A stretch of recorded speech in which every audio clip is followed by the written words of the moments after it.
মিশ্রিত সত্য মিথ্যার সংমিশ্রণে বিভিন্ন খবরও আপনারা জেনেছেন। সত্য মিথ্যা বললাম এই কারণে যে আমি কিছু গণমাধ্যমেও কিছু খবর দেখেছি, যে খবরগুলোর ভেতরেও আসলে সেখানে বাস্তবে যা ঘটেছিল তার অনেক কিছুই কিছু জায়গায় নেই আসল তথ্যটা, আবার কিছু জায়গায় অতিরিক্ত অনেক কিছু যুক্ত করা হয়েছে, যে ঘটনাগুলো সেইখানে আদৌ ঘটে নাই। আপনাদেরকে আগেই আমার ঠিক আগের ভিডিওটাতে আপনাদের জানানো হয়েছিল যে ডক্টর মোহাম্মদ ইউনূস এবং তারেক রহমানের যেই বৈঠকটি, এই বৈঠকটিতে আসলে অনেকেই ক্রেডিট নেবার চেষ্টা করেছেন ওনার মাধ্যমে। আসলে ডক্টর মোহাম্মদ ইউনূসের বৈঠকটা ডক্টর মোহাম্মদ ইউনূস নিজে চেয়েছেন এবং তারেক রহমানকে সেই প্রপোজাল দেওয়া হয়েছে। যথাযথ মাধ্যমে প্রপোজাল দেওয়ার পরে তারেক রহমান সেটাতে সম্মতি জানিয়েছেন, যে কারণে এই বৈঠকটা হয়েছে। এখানে কেউ তারেক রহমান বৈঠক করতে চান নাই, ডক্টর মোহাম্মদ ইউনূস প্রপোজাল দিতে চান নাই, আরেকজন এটা করে দিয়েছেন, এরকম বিশেষ করে দুইজনের নাম না বললেই না, ডক্টর আসিফ নজরুল এবং জনাব মনির হায়দার। তো এনাদের চরিত্র সে আগে থেকেই, আপনাদের একটা বিষয় জানায় রাখি যে এরা হচ্ছে দ্বিমুখী সাপ। আপনি মনির হায়দারের কথা যদি বলি, মনির হায়দারকে জিজ্ঞেস করেন, আমাদের যখন পাসপোর্ট নেওয়ার জন্য এই অফিসে ঢুকতে দেয় না, তখন মনির হায়দার এই করোনার মধ্যেও মনির হায়দার 2020 সাল থেকে 2024 সালের মধ্যে টোটাল 3বার, আমার জানা মতে টোটাল 3বার তিনি বাংলাদেশে গিয়েছেন। এর মধ্যে একবারের বিষয়টা আমি জানার পরে আমি আর কনক ভাই ওনার সাথে দেখা হলো, তো জিজ্ঞেস করলাম যে ভাই দেশে গিয়েছিলেন শুনলাম, বলছে তো আমরা বললাম যে আপনি গেলেন কীভাবে, সমস্যা হয় নাই কোনো? সে আমাদেরকে জবাব দিল যে তিনি নাকি মাস্ক পরেছিলেন, তো মাস্ক পরে থাকার কারণে তাকে এয়ারপোর্টে চিনতে পারে নাই। তো আমরা মানে বুঝে নিলাম আর কি যে এয়ারপোর্টে মাস্ক পরে তারপরে পালায় যাওয়া যায়। আরে ভাই, যখন জেএফকে থেকে আপনি যখন গাড়িতে উঠবেন, প্লেনে উঠবেন, তখন এই প্যাসেঞ্জারের পুরো লিস্ট ঢাকা বিমানবন্দরে পৌঁছে যায়। তারা তো তখন দেখে কে কে আসছে। আমি ইলিয়াস যদি যাই, আমি কনক স্যার যদি যাই, তো সাথে সাথে লোকজন নিয়ে হাজিরায় ধরার জন্য আসো, ডিজিএফআই, এনএসআই, এসবিডিবি, সিআইডি, পুলিশ যা যা আছে সব এসে হাজির হয়ে যাবে ধরার জন্য। উনি মাস্ক পরে চলে গিয়েছেন। তো মনির হায়দার একজন ডিজিএফআইয়ের খুবই প্রশিক্ষণপ্রাপ্ত এবং খুব সুদীর্ঘকালীন ধরে তিনি ডিজিএফআইয়ের সোর্স হিসাবে কাজ করেন। তো ধরেন আমার দেশের গোয়েন্দা সংস্থা, আমরা ডিজিএফআই মানে একটা নেগেটিভ একটা ন্যারেটিভ আমাদের চোখের সামনে ভাসে। এর কারণ হচ্ছে তারা দেশের বিরুদ্ধে কাজ করে।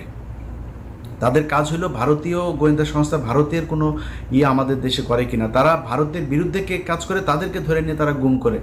এটা হচ্ছে আমাদের ডিজিএফআই এই কাজ করে, যে কারণে জিনিসটাই নেগেটিভ। তো মনির হায়দারের সাথে আমার ব্যক্তিগত কোনো সমস্যা নাই। মনির ভাই আমাকে খুব স্নেহ করেন, উনি আমার সিনিয়র ভাই। এখানে আমাদের মাঝে মধ্যে ওনার সাথে দেখাও হইতো, একসাথে চা খেয়েছি, দাঁড়িয়ে আড্ডা দিয়েছি। কিন্তু ওনার প্রতি আমার ক্ষোভটা সেদিন থেকে শুরু হইল, এখানকার কর্নেল যে মুস্তাফিজ সাহেব আছেন, উনি একদিন এক ভিডিওতে বিষয়টা বললেন যে মনির হায়দার আমাকে এবং কনক সারোয়ার দুইজনকে সরকারের বিরুদ্ধে যেন আমরা কথা না বলি, অর্থাৎ আওয়ামী লীগ সরকারের সময়, এই জন্য ওনাকে দায়িত্ব দিয়েছে ডিজিএফআই। তো উনি এসে আমাদেরকে এই কথাগুলো বলেছিলেন যে খামাকা সরকারের সাথে কি দরকার করার, হ্যাঁ, নানানভাবে একটু এই ধরনের একটু গুছায় এদিক ওদিক করে। পরে এই লেফটেন্যান্ট কর্নেল আপনার মুস্তাফিজ ভাইয়ের কাছে পরে শুনলাম যে তাকে তিনি এই দায়িত্বটা দিয়েছিলেন, যে আপনি বললে বোধহয় ইলিয়াস এবং কনক শুনবে, তো ওদেরকে একটু যে ওরা যেন সরকারের বিরুদ্ধে এত বেশি কঠোর অবস্থানে না থাকে, আওয়ামী লীগ সরকার আসলে কোনোভাবেই যাবে না। এটা সেই 2022-23 সালের কথা মুস্তাফিজ ভাইকে উনি বলেছিলেন। এটার পরে আসলে মনির ভাইয়ের প্রতি শ্রদ্ধা ভালোবাসা কোনো কিছুই থাকার বিষয় না। মনির ভাই এমনিতে উনি ওনার একদম ক্যারিয়ারের শুরু থেকেই উনি একজন দুর্নীতিগ্রস্ত একজন সাংবাদিক। ওনার এগুলি নিয়ে কথা বলতে চাই নাই, কিন্তু এখন যেহেতু এই অবস্থা সেই কারণে বললাম। ওনারা একটা ক্রেডিট নেওয়ার চেষ্টা করছেন, আবার ফের বিএনপির ভেতরে যে তারেক রহমান আমি তো আপনার জন্য অনেক কিছু করছি, এরকম বুঝায় এদের সাথে একটা খাতির জমানোর চেষ্টা করছেন। তো এই ধরনের কিছু মানুষজন আছে যারা কিনা এই বৈঠকটা করার ক্রেডিট বিভিন্ন জায়গায় নেওয়ার চেষ্টা করছেন, এরকম কোনো কিছু না। তারেক রহমান রাজি হয়েছেন, ডক্টর মোহাম্মদ ইউনূস তাকে প্রপোজাল দিয়েছেন, এবং আমি আগের ভিডিওতে বলেছি যে দুইটা পক্ষের কেউই ছোট হয় না। এখানে আমার এরকম একটা বৈঠক হওয়া দরকার ছিল। বৈঠকের ছোটোখাটো কিছু বিষয় আপনাদেরকে জানাবো, তার আগে মূল জিনিসটা আপনাদেরকে জানিয়ে দেই। সেটা হচ্ছে এই বৈঠকটা অত্যন্ত ফলপ্রসূ, এবং আমরা এতদিন ধরে আসলে যা চাচ্ছিলাম সেইটাই এই বৈঠকের মধ্য দিয়ে ঘটেছে। এর মধ্যে একটা জিনিস হয়েছে সেটা হচ্ছে যে নির্বাচনের যে তারিখ ডক্টর মোহাম্মদ ইউনূস গেল কয়েকদিন আগে বলেছিলেন যে এপ্রিলে নির্বাচন হবে, সেই জায়গা থেকে সরকার সরে এসেছেন, এবং যেটা হয়েছেন সেটা হচ্ছে ফেব্রুয়ারির, আমি যদি নাকি একদম ডেট বলতে বলেন তাহলে ফেব্রুয়ারির 12 তারিখে আমাদের পরবর্তী নির্বাচন হবে। 12 তারিখ কেন? সেটা হচ্ছে যে কোনোভাবেই রমজানের আগে চেয়েছিল তারেক রহমানের পক্ষ থেকে নির্বাচন, এবং যেহেতু রোজা শুরু হচ্ছে ফেব্রুয়ারির মাঝামাঝিতে 16 অথবা 15 তারিখ, তার আগে 15 তারিখ এর আগে একটা বিতর্কিত নির্বাচন হয়েছিল, যে কারণে ওই তারিখটাকে করা হয়নি। তার আগে আবার শুক্রবার শনিবার এরকম কিছু বিষয় আছে। তো 12 তারিখ সম্ভাব্য তারিখ এখন পর্যন্ত আমার কাছে থাকা যে তথ্য সেটা। তো এই বৈঠকের এটা হচ্ছে মূল যে জিনিস। তো এইটার পরে যে কেউ যে কাউকে জোর করে বলেছে যে, বা ডক্টর ইউনূস বলেছে না আমরা ফেব্রুয়ারিতে করব না, মার্চে নিয়ে যাব, এরকম কোনো কিছু হয়নি। ওনারা এটা বলেছেন, উনি বলেছেন ঠিক আছে কোনো সমস্যা নেই, এই নির্বাচন এইভাবেই হবে। এখন এত ফলপ্রসূ একটা কেন হইল, এটার কিন্তু কিছু কারণ আছে। এই বৈঠক করানোতে কারোর ক্রেডিট না থাকলেও বৈঠকটা যে ভালোভাবে হয়েছে এটার কিছু ক্রেডিট কিছু মানুষের আছে। সেটা হচ্ছে কিছু মানুষকে এই বৈঠকে না রাখাটাই হচ্ছে সেই ক্রেডিট। এখানে যদি সালাউদ্দিন থাকতো তাহলে প্রথমেই মনে করেন যে ডক্টর ইউনূসের সাথে তারেক রহমানের গ্যাঞ্জাম বাঁধানোর জন্য যত কোশ্চেন সেটা সে করতো। এখানে যদি আমির খসরু মাহমুদ চৌধুরী থাকতো, এখানেও একটা গ্যাঞ্জাম বাঁধাইতো। গণমাধ্যমে এসছে, এখানে ছিলেন আপনার আমির খসরু মাহমুদ চৌধুরী, তারপরে জনাব খলিলুর রহমান, এরপরে হচ্ছে শফিকুল আলম, আরও বোধহয় এসে হচ্ছে হুমায়ুন কবির নামে একজনের নাম এসছে। আচ্ছা, এরা সবাই ছিলেন। এই কথাটা সত্য কথা না।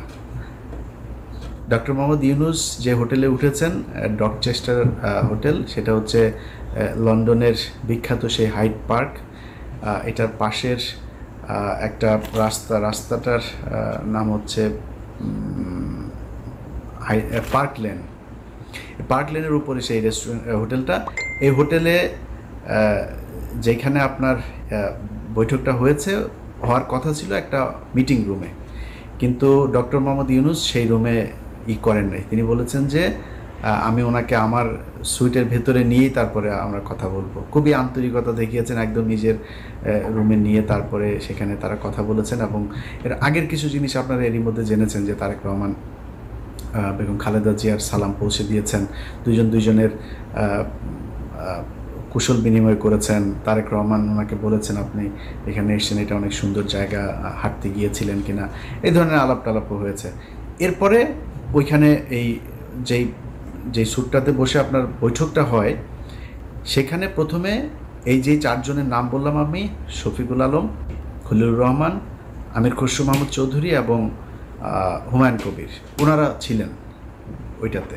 এটা সত্যি কথা, ওনারা ছিলেন। এবং ওনাদেরকে ঠিক 10 থেকে 15 মিনিটের মাথায় ওনাদেরকে চলে যেতে বলা হয়, এবং ওনারা চলে যান। চলে যাওয়ার পরে 1 ঘন্টা 15 মিনিট জনাব তারেক রহমান এবং ডক্টর ইউনূস একটা বৈঠক করেছেন। সেখানে কেউ ছিল না, একজন মানুষও ছিল না। এটা যেসব গণমাধ্যমে বলার চেষ্টা করা হচ্ছে, এটা কিছু কারণ আছে বলার। ধরেন আমির খসরু মাহমুদ চৌধুরী এখন মানে বোঝানোর চেষ্টা করবেন যে তাকে তারেক রহমান পাশে নিয়ে বসে তারপর ইউনূসের সাথে বৈঠক করেছেন, এটা একটা ব্যাপার।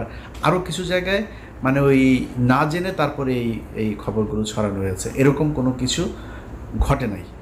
তো যাই হোক, আমার কথা হচ্ছে যে যেইভাবেই হোক, এই যে 2 জন মানুষ আপনার শুক্রবার লন্ডন সময় সকাল 9টা থেকে যে বৈঠকটা তারা করেছে সেই বৈঠকের মধ্যে আমরা বাংলাদেশের মানুষ যা চেয়েছি সেটা হয়েছে। এটাই হচ্ছে সবচাইতে বড় বিষয়। আমরা এটাই চেয়েছি। এখানে কে কিভাবে কি বলল না বলল, আমার মনে হয় এগুলো করেও আবার এই তারেক রহমান এবং ডক্টর ইউনূসের মধ্যে একটা দ্বন্দ্ব তৈরি করার এই কৌশল অবলম্বন করে আমার মনে হয় লাভ হবে না।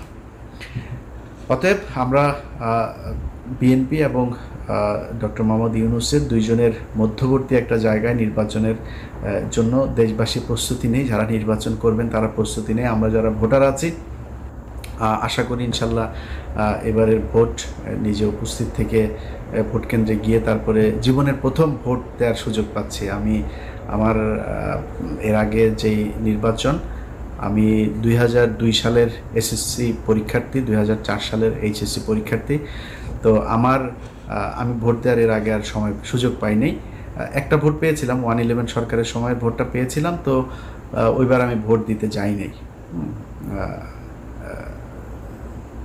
এবার ভোট দেবো ইনশাল্লাহ। আপনারা দোয়া করেন যাতে বাংলাদেশের মানুষের পছন্দের কেউ এবার বাংলাদেশের শাসন ক্ষমতায় আসে।